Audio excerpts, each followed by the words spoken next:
Chapter 1, Part 2. Now I'm going to go through the 4 financial statements.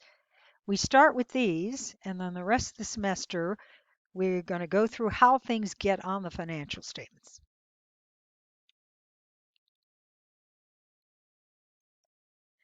Now, GAAP requires that we prepare a minimum of the income statement, the statement of stockholders' equity. Here, we're just going to focus on the statement of retained earnings, the balance sheet, and the statement of cash flow.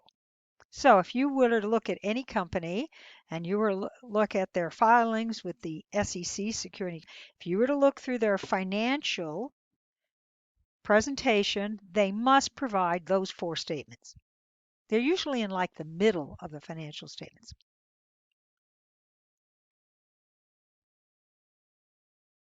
Now, we always start with the income statement. It includes only revenue, sales accounts, and expense accounts. We subtract them to get net income if revenue exceeds expenses. If expenses exceed revenue, we have a net loss. Once we've prepared that, we're going to take that net income and it's going to move into your statement of stockholders' equity. And like I say, in this case, we're going to focus on the statement of retained earnings.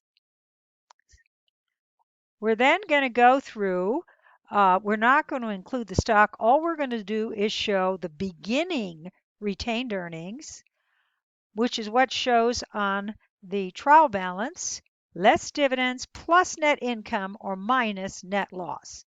We're then going to take that number, and that is going to go into the balance sheet. And this only includes assets, liabilities, and equity accounts. It does not, you will not see revenue or expense accounts on the balance sheet. Then once we've completed those, we do what we call a statement of cash flow. Now, what this does is it explains the change in the cash balance for the year. Now let's start with explaining a little more about each statement. We start with the income statement. It's the difference between revenue and expenses only for the current year. No other accounts appear on this statement. So remember that. If you're preparing an income statement, all you care about are revenue and expenses. So let's take a look at this example. We have a list of accounts right here with balances. And the first thing I like to do is I like to first identify what each one of these accounts are. So what I would do is for the first one, it says expense, so it must be an expense account. Accounts payable is a liability. Cash is an asset, future economic value. Common stock is equity. A building, future economic value, it's an asset. Dividends are reduction of equity. Accounts receivable is an asset. Advertising expense is an expense. Interest expense is an expense. Equipment is an asset. Now, why do you want to know that? Because that's going to help you figure out where you put these items when you're preparing the financial statements. Retained earnings is part of equity. Land is an asset. Notes payable is a liability because it means payable means you owe somebody money. Expense, because it says expense. Revenue says this is revenue. We have another expense. We have a liability. And supplies is always treated as an asset until we consume it.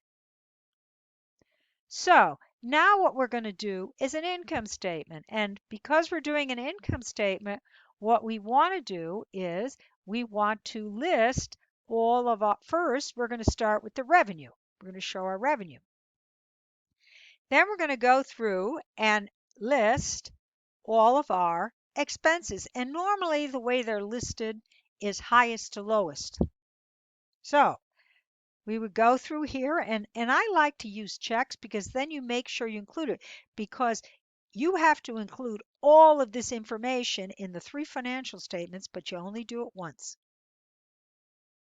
So we're going to go through here.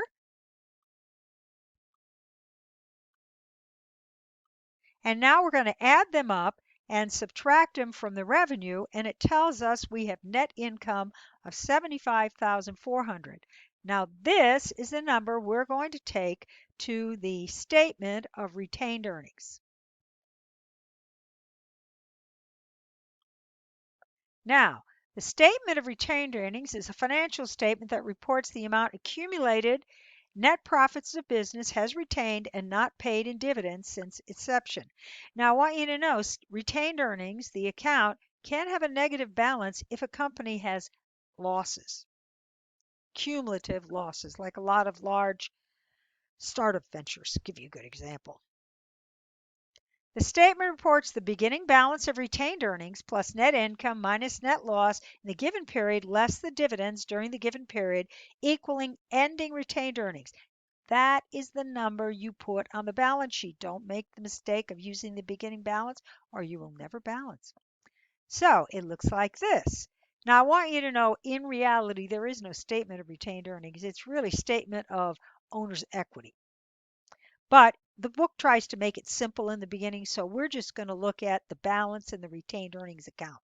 So we first go and find our beginning balance. We add the net income, subtract if it's a loss, minus the dividends. That gives you an ending balance. Now let's go back to our financial information. And now we're going to go and we're going to look at all our equity accounts. We're going to start with retained earnings. Now, again, if we were doing a statement of stockholders' equity, we would have included common stock, but we're not doing that just yet. So we're only doing statement of retained earnings. So all we care about is what transactions affect the retained earnings account. So then we're going to take our net income from our income statement, and we're going to subtract out the dividends, and this gives us our year-end retained earnings balance. Remember, this is the number that goes on the balance sheet. This is a big mistake that students make when they go to prepare financial statements.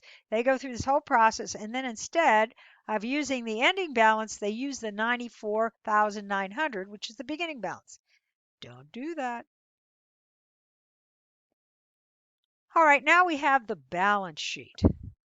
The balance sheet or statement of financial position is a financial statement that reports the assets, liabilities, stockholders' equity of a business at a specific point in time. It reflects the accounting equation. The balance sheet is also known as the statement of financial position. Now we'll go back to our financial information again. We're going to go through, and the first thing we're going to do is figure out all of our assets, and we're going to list those first.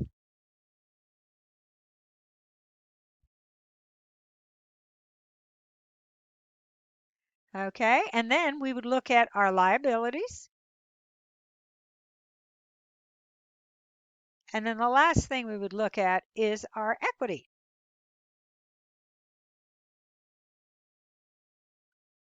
Now remember, you do not use this balance. This balance is only used to prepare the statement of retained earnings because you have to add net income minus dividends to it. So now let's look at our balance sheet. If you notice, we've listed all of our assets based on liquidity. We list our liabilities based on when they have to be paid. And then we show our common stock. Again, you notice that the retained earnings is from the statement of retained earnings. And you also look, and if you notice, the assets do equal the liabilities and equity. So we know we're in balance. Now, before we go, we'll look at the last statement, the statement of cash flow. It tells you where a company gets its cash. Now, here's what you want to see happen. Now, when a company's starting off, it gets almost all its money from financing activities because it's issuing stock or borrowing money. But as a company grows, it should be getting their cash from operating activities, which is from net income, and investing activities. What they should be doing is investing in the company, which means they should be buying stuff for the company. So let's take a look at an example. Okay, so we have the inflows of a company and we have the outflows of a company. So we start with the cash flow from operations. The first thing we're going to do is take customers' payments. Then we're going to subtract from that employee salaries, supplies, and that gives us our cash generated from operating activity. That's good. We generated more than we spent. That's always a good thing. Now, what about cash flow investing activity? Well, we sold some equipment, but we also purchased equipment. So if we sold it, that means we got cash. If we bought it, we ended up spending cash. So investing activities, now this is not a bad picture because what we're doing is we're taking the cash we're earning and investing it back into the company. Cash flow financing activity. We borrowed from the bank and we paid out dividends. So in this example, we actually used more cash than we generated. That's what this statement is telling me for the year. So what that also says is from the beginning of the year, our cash went down $6,500, and this is why. That's what it explains for you. So I hope that helps. And remember, accounting is identifying, recording, and communicating financial information.